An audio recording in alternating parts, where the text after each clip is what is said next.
One of the reasons why I don't give definition to prayer is because you may define definition, you may give a definition to prayer by your experience. If you are able to press beyond your limit, you will discover that that definition you gave is not equal to your current expression. Go. Nebuchadnezzar, he became animal and then he wandered into. Nobody was able to touch him. Nobody, nothing. Because there is something around him. Jesus now came in the book of Luke chapter 19. And then he said, my house shall be called the house of prayer. One of the ways to know that you are truly the house of the Lord is that you will be a person of prayer. And why? Why? It's because in the house of the Lord, the only thing that is prosecuted in the house of the Lord is the will of the Lord. Yes, the only thing that gains expression in God's house is God's will. And because the Holy Ghost rests in a man, it's like you are the speaker. You are the thank you. This is a speaker. You can hear me because there are equipments that enable my voice to travel and become loud. You are the voice of the Holy Ghost. The Holy Ghost, he rests inside of you, and whatever he's expressing, you are his projector. Even in a place of prayer. So you find out that suddenly, because you have now given yourself to him, I repeat, giving yourself to him. Giving yourself to him. Prayer is potent when it's done in a clean temple. One thing that does not prolong answer is when the prayer is the prayer of a righteous man. It doesn't prolong answer. I am telling you, it doesn't prolong answer. How many of us have gone to, I don't know, I like to use, this is the only way I can make you understand. You've gone to shrines and no herbalist was there. Suddenly you started hearing a voice. Yes, I'm trying to let you know that the house, the place where the shrine dwells, where the spirit dwells, the house has become more so conducive that the spirit is now jealous over the house. I'm trying to say that prayer is in the person of the Holy Ghost, and he's looking for a shrine where he can express himself. Yes, he's looking for a shrine where he can express himself. You know, some of you think it is when you started praying that the Holy Ghost started praying. You are the one that joined him. He didn't join you.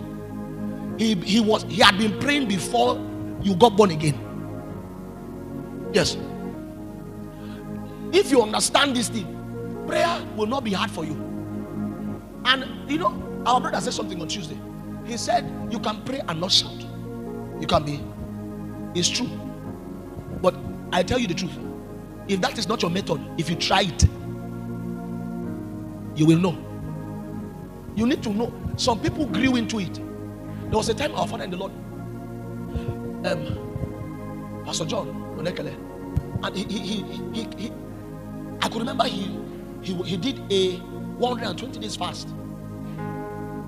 He was fasting and preaching for 40 days. After 40 days he continued, and then one time came, he now came to church, and then he was preaching, and many of us will not understand when that man said, calm down. You have not gotten to anywhere. They are telling you calm down. You cannot understand what they mean by calm down. Some of you, you need to tell your you need to tell yourself that I have not reached anywhere. How can I calm down? This person that is telling you to calm down did 120 days fast. He didn't stop. He didn't stop. Oh, he kept fasting. I knew that man to be a man of fasting and prayers even till his departure. You know, because you have not become a shrine that the spirit you are a shrine unto will demand sacrifices from you. How many of you, you know, hey God. Romans 12 verse 1, scripture says, I beseech you, brethren, that in the mercy of the Lord, that you offer your bodies as a living sacrifice, holy and acceptable unto the Lord, for this is what? Your what? Now, I'm trying to understand you, to make you understand that God does not just come and make you a shrine. You have to offer your sacrifice. There are protocols to follow. It is from a sacrifice to a shrine. That's how it works. From a sacrifice to a shrine. When he is sure that you are his own, he now rests inside of you. Then one of the first things he begins to do is to begin to draw you by an enterprise of prayer. Then the reason why I'm talking about giving yourself to him is that I think sometimes, some years ago, our father in the Lord was preaching in this place, and then he was talking about communion, and he said communion is exchange. How many of us remember? He said it's exchange. The reason why you will give your body to Christ is because Christ gave you his own.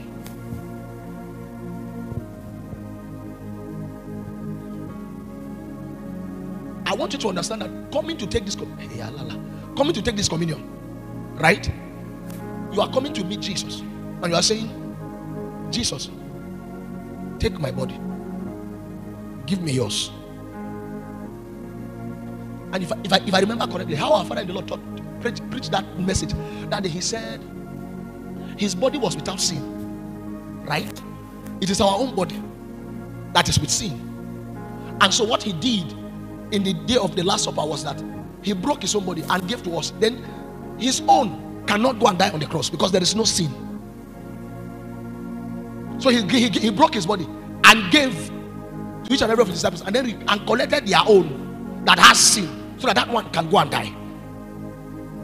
We want to reenact that experience today, so that I'm saying this because many of us have spoken in tongues for hours, and then it's beginning to look to some of you that this Christianity that we're talking about, that we're just saying rabababa, rabababa, it's like God does not answer. God answers when prayer comes from his temple. Yes. I think that if I can remember this passage, Solomon built a temple, and one of the prayers that Solomon prayed was that, Lord, anybody that prays from this temple, what should the Lord do? It's the answer. Anybody that prays from this temple, from this place, Solomon said, answer. Jesus, we want to begin with a reenactment of, first of all, committing your body to Jesus and saying, Holy Ghost, come and rest in me. The reason why he will come and rest in you is so that you will understand that it is the Holy Ghost that quickens. Prayer is the Holy Ghost quickening you to pray. He quickens you. You just find out that suddenly you are in your lecture, they are teaching, your mouth is, there's no prayer point. He didn't give you prayer point. You are just, and you cannot wait for you to find a place to isolate yourself, because naturally prayer is a secret thing. That's what it is. We want to take this communion. First of all, those of us that by any reason you have been battling with one kind of sin or the other, his body was without sin. His body, the body of Jesus, was without sin. Whether it's a lying tongue, a backbiting spirit, masturbation, whatever it is, we want to take a body that is immune, to sin. It is immune to sin. When we take it, then we will now take of the blood that represents the life that powers the body. Have you read in the book of Romans where the scripture says, if the same spirit that raised Jesus from the dead lives inside of your body, say that same spirit will do what? Will quicken your mortal body. We want to reenact that covenant, so that you will know that communion is not a ceremony. It's not a religious ceremony where all of us just get up from our house and we say, today is Thursday, now communion service. Go take communion. No. This is our generation that we are used to tongue speaking, but we are not used to cleaning our temple. There is a problem. When Jesus came to that temple, you notice that he didn't pray for the sick. He didn't do anything until he drove the money changers and the table and the people who were selling doves. He turned their table and drove them out. It was then that he prayed for the sick. When it has to do with his temple, he becomes violent. Yes. Some of you, the reason why you are experiencing some setback and some delays It's because you once came to the Lord and said, Lord, I offer myself to you. This day, I am your temple. Use me. Do whatever. And now the Lord came. He began to dwell. And suddenly, you chase him out. Go. Whatever the king cannot use, nobody can use. Yes.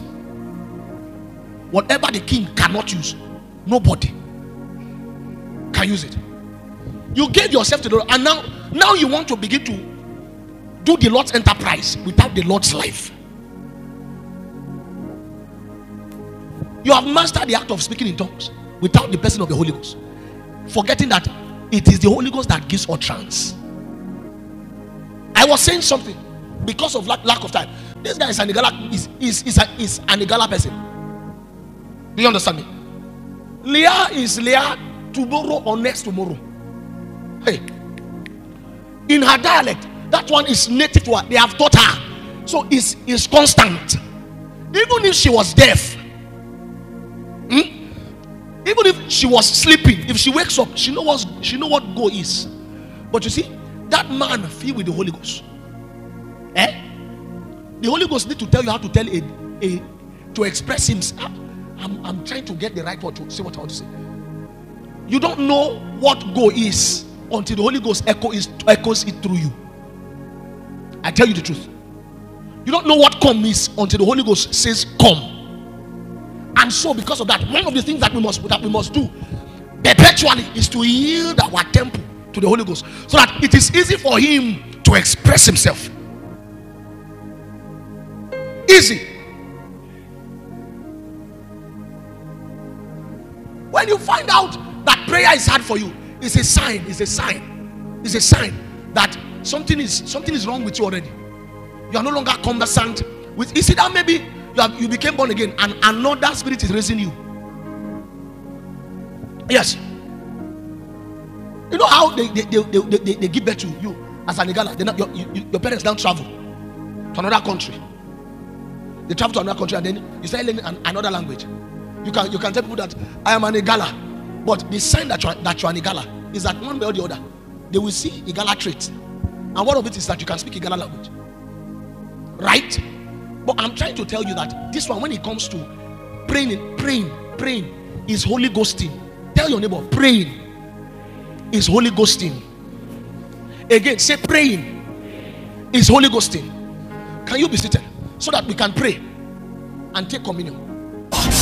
Banana huli alumba bade alumba nete ita ai paratande sene figana ai panate yele sedili ya paria nato